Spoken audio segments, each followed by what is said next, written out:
All right, Gene, thank you so much for doing this. I'm such a huge fan. I love the Minion. Okay, that's great. Yeah, it was a movie that I loved renting from the video store, and I love today, man. Oh, So, that's good. so Thanks. yeah, and it's on Blu-ray. I didn't know it had a Blu-ray, Yeah. and you did an audio commentary for it. Yes, it came. It was not on Blu-ray at the beginning. It came, I think, about I would say 8 years ago, maybe 7 years ago. And so yeah, they called me and they said, "Oh, can you do a commentary?" I said, "Yeah, of course. It's great. It's fantastic. So it's fun." I'm waiting. I'm waiting for my copy though. I want them to send me a copy. They were supposed to send it to me, and finally, I didn't have time to take care of it, but I should have it one day. Yeah, I have to pick that up, man. But yeah, Gene, so tell me, how did you get the job for directing the Minion? How'd that happen? Well, it was it's a long time ago. I don't remember all the details, but I remember that at one point they were talking to a director, I think, and they were not really happy with the vision of the director. And there's a friend of mine who talked to the producers and said, "Oh, I know somebody that would be perfect for that." That was my first movie, my first feature, and so I went to see the producers, and I like the script. I wanted to change some stuff, and but I was like, yeah, I want to do it, but it has to be the way I want to do it. So I guess the way I came in the meeting, they liked it because I was not trying to say yes to everything they were saying, and they like to be challenged, I guess. And at the end, with Avi, the producer, like I learned after that's what he likes. He likes to have not like butting heads, but exchanging ideas. He was the one who wrote the script, so I said, well, this is not working. This is working. This is working. It's fun. So, and yeah, they called me and they said, yeah, you've got the job. And so I said, okay, perfect. That was my first one. I was coming from advertising. I was shooting advertising everywhere in the world. And yeah, and I did that movie, and that was great. That was a great experience. Except maybe the last week of the shoot, I had salmonella on set. That was not fun. But except that was a lot of fun. All right. So, what was it like working with Dolph? What was he like? Uh, Dolph was really like it. First, he was very reserved. It was really very nice, reserved a little bit, and I gained his confidence. And after that, we had a lot of fun. He was really like he wanted he wanted to be a little bit out of the action guy. He wanted to act a little bit more. And I came from my background was with acting, so I helped him a lot with that. And we're still friends since that time. He's a very good guy. But he like anybody, that was the first time he met me, and he was working with me, and after that, he said, anytime he would work with me after. So that was very nice for me. It was great to hear that. And no, he's a very good guy. He was very generous on set.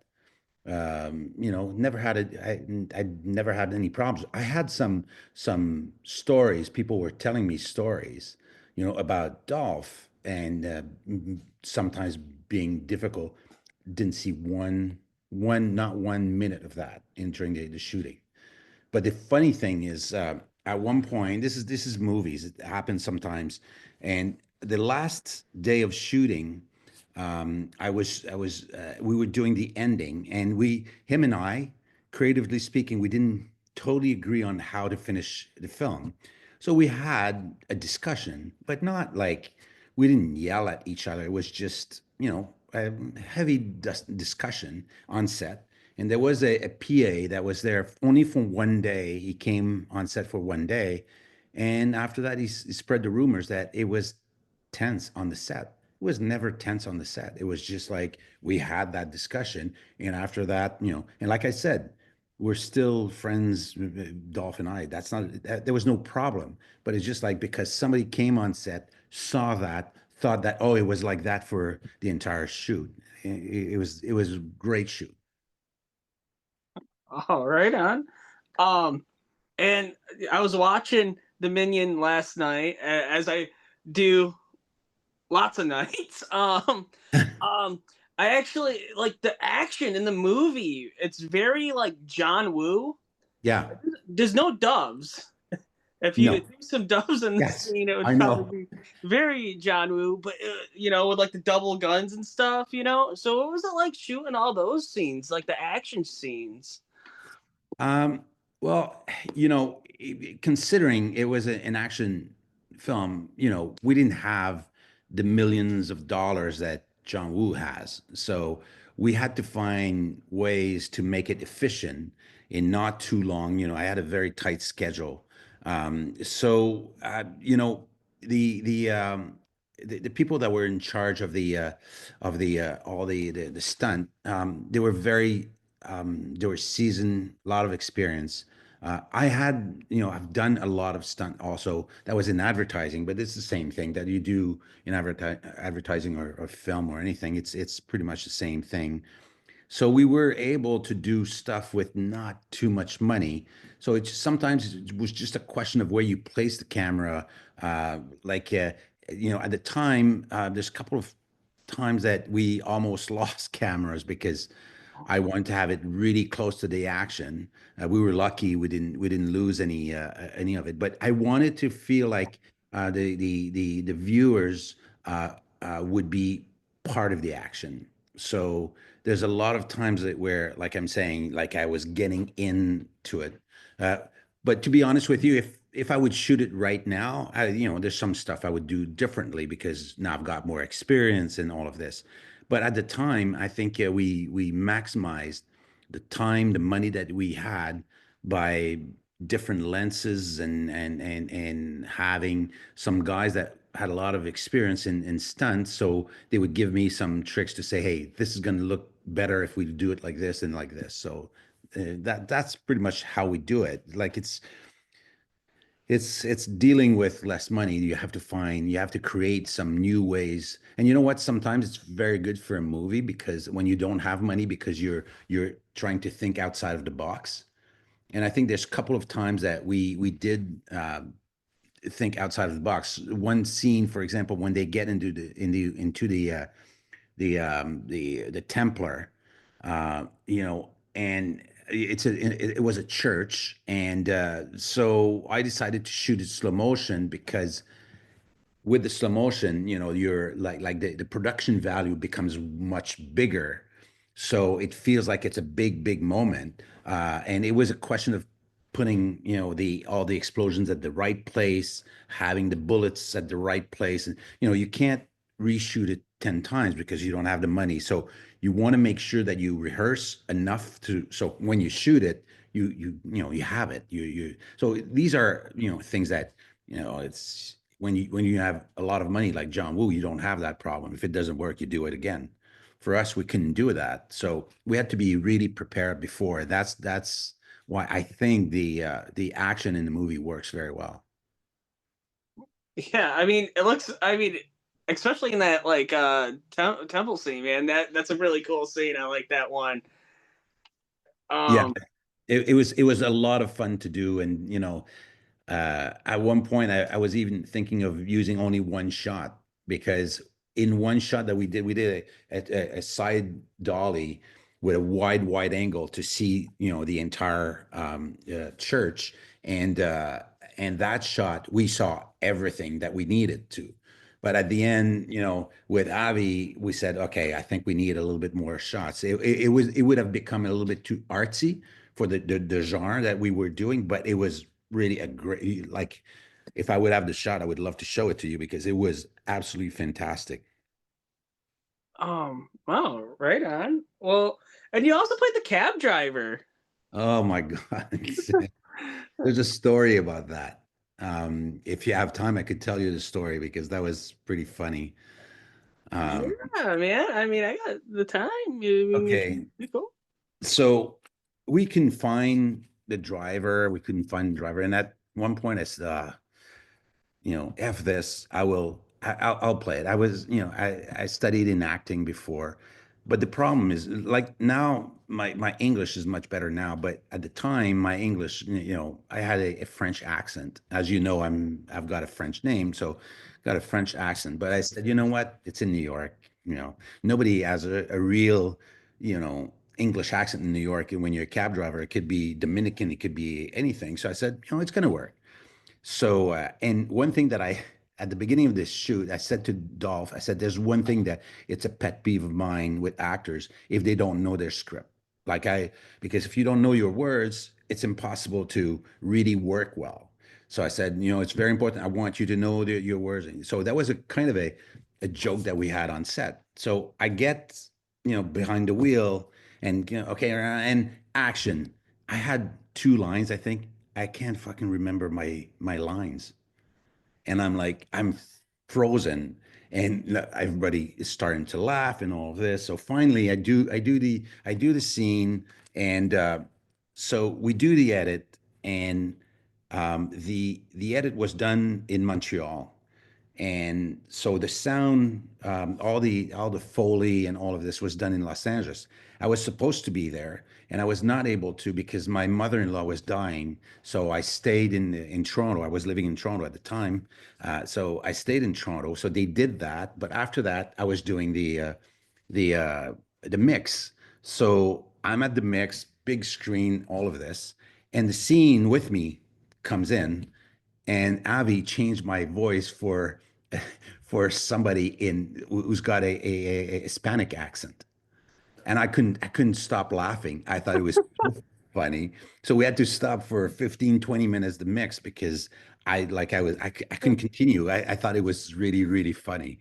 So that's why it's not my voice on the film. It's not my voice. And Avi didn't ask me because I was with my mother-in-law, so he didn't want to. And I said, no, that's fine. It's funny. It's fine. It works. I was not, I didn't want to be in the movie. It just happened that we couldn't find anybody that we like, so that's why. Oh, right on. Yeah. Well, because I was watching, I was like, wait, I thought you were the cab driver. That doesn't sound like I like. I was like, because I was like, is that you? I mean, because it doesn't Yeah. sound like you. Like it. No, it's not. Yeah, exactly. That was like replacing the voice, but that was since that time my wife is teasing me about it. Fun, Uh, funny. and also the Yeah. glove, man. Like, who took that? Like, where is that? Did you take that? No, I didn't. I think I had it for a while, and somebody asked me after, and I don't know if it's the production that still has it. I I'm not sure if I think I had it for a while, but I really I'm not sure. I know I don't have it anymore. I would have loved to keep it. It was great. It was really well done. Really, really well done. I mean, it looks pretty cool because like on the poster and stuff. I mean, that's a pretty cool poster with him with the glove and stuff. Yeah, yeah. But it's funny because it depends of which country. In the U.S., it's called the Minion.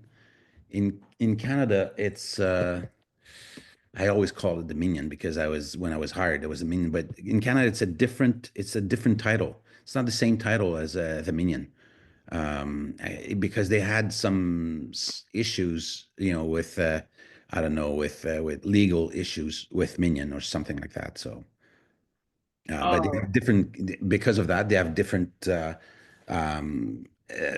posters. But it was really cool to go to Cannes after and see the poster at Cannes in the Cannes film market. It was great. also, did you notice that Dolph is in the Minions movies? And he's also in the Minion. No. Yeah, Oh yeah, yeah. He is. I didn't see yeah. the Minions. Isn't that weird? Like Oh that's yeah. Isn't that a weird I coincidence? don't, I don't know if it's is it a coincidence? Maybe. I mean, maybe somebody who did the Minions movie was a huge fan of the Minion. Yeah. So, you know, Just for you to know, you're not the only one who's a huge fan of Minion. I've got multiple interviews since we made the movie. Like it's crazy. It's like I went on holiday. I can't remember. Maybe a year after I went to with my wife to Argentina, and I don't really like to say that I'm a director. Just I don't want to brag about being a director. I think this is a job like any other job. It's not really different. So we went to Buenos Aires, and in the, in one video store they had like a full wall of the movie, but in Spanish. So I said, "Oh my God, I'm going to try to see if I could buy a copy, to have it in Spanish. I've never seen it in Spanish." So I went inside with my wife and I asked them, in Spanish, can I buy it? And they say, "Oh no, no, you can't." Yeah. And my wife, again, because she wants to play me, she said, "Oh, he's the director of the movie." And they went crazy, and all the family in the back of the store, they came, and I had to sign autograph because they were like fans of it, but they still didn't sell me a copy. They couldn't, so I don't know.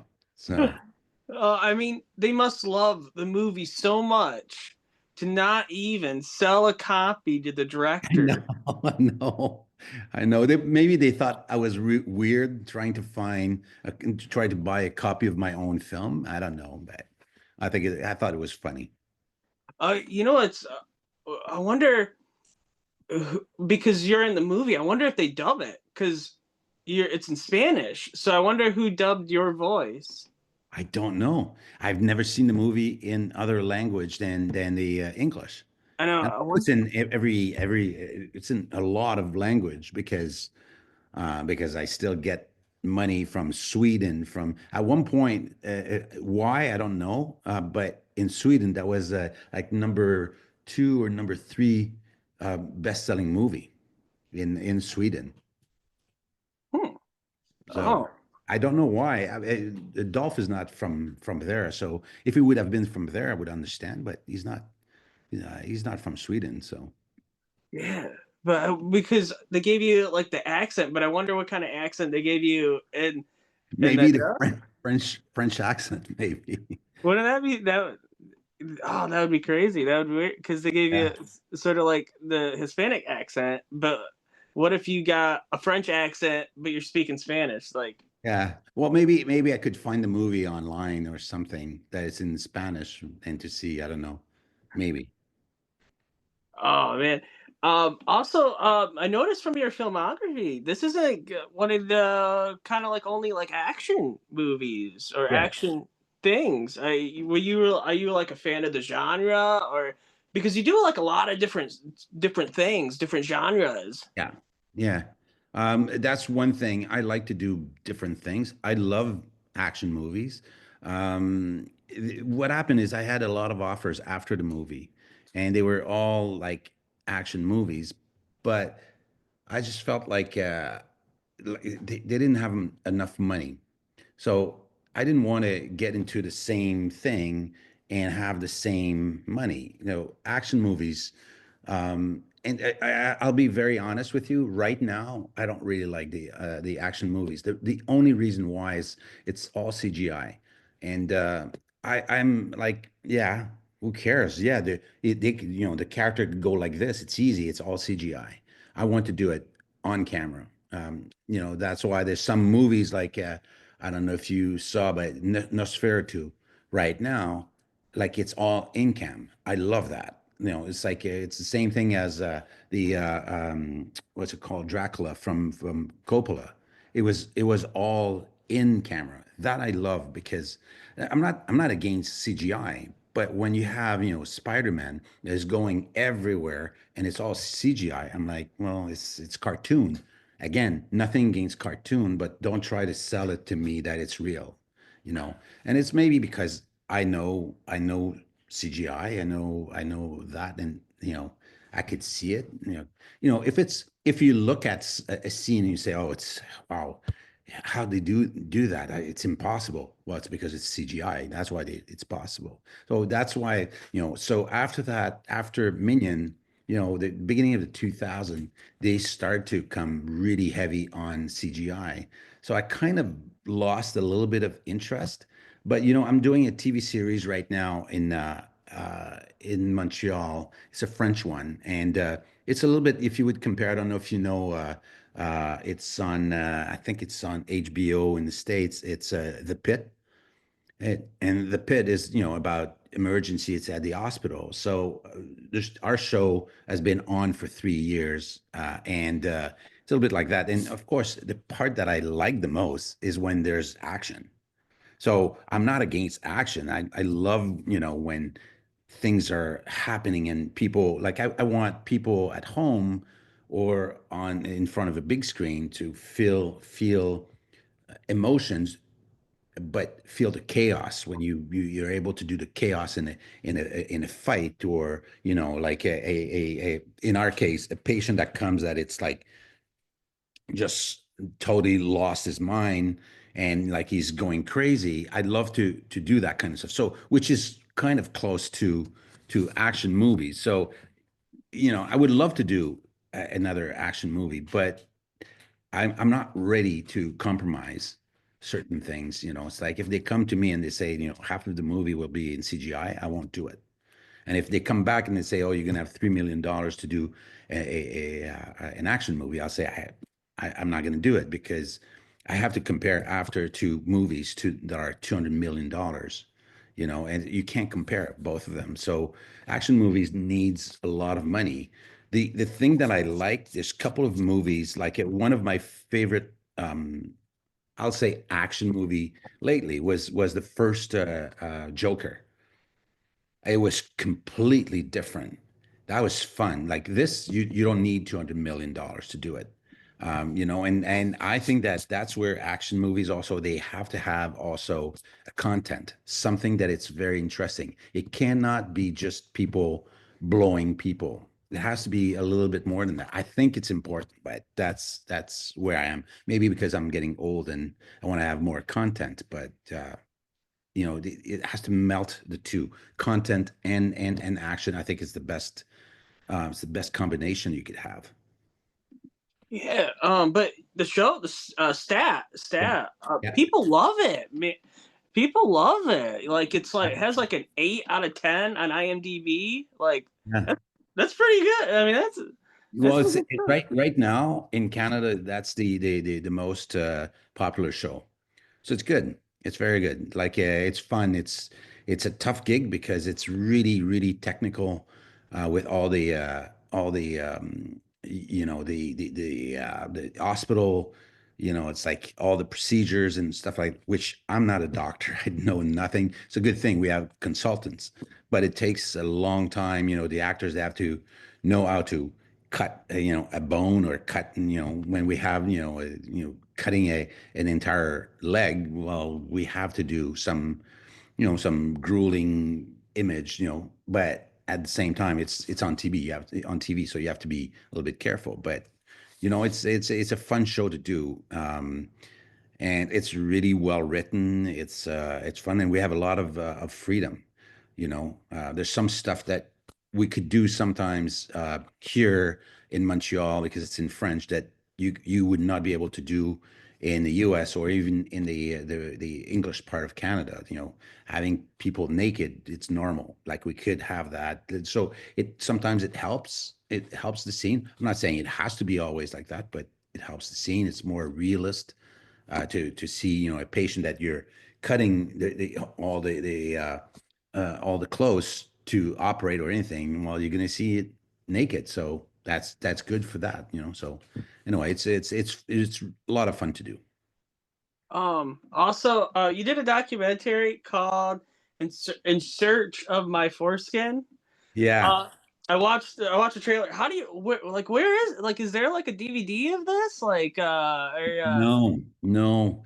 Unfortunately, we what we did is we tried to sell it to everyone, and it was a very funny documentary.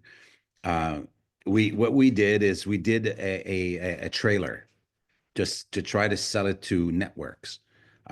We went to Netflix, we went to, everyone, and everybody loved it, except that they were not ready. It was too edgy. It was too edgy, and it's too bad because it was done in a very funny way, and the guy Michael, who came up with the concept with me, we came up with the concept. It is a true story in the sense that his dad was a lawyer, and they moved to Australia for about 6 months, and he's Jewish, and he was born. Michael was born in Australia, so as a Jewish kid, he got circumcised over there. But they left the foreskin over there. And when you're Jewish, yeah, when you die, you're supposed to die with all your pieces. So you're supposed to be buried with all the pieces of your body. So for him, he was, missing this foreskin. So he was trying to find it, to find, the his foreskin. So it was kind of tongue in cheek, but it was giving also information and stuff like that. So it was funny. But everybody loved it. Like it was crazy, and we were like, okay, let's do it. And they all said the same thing. It's too edgy.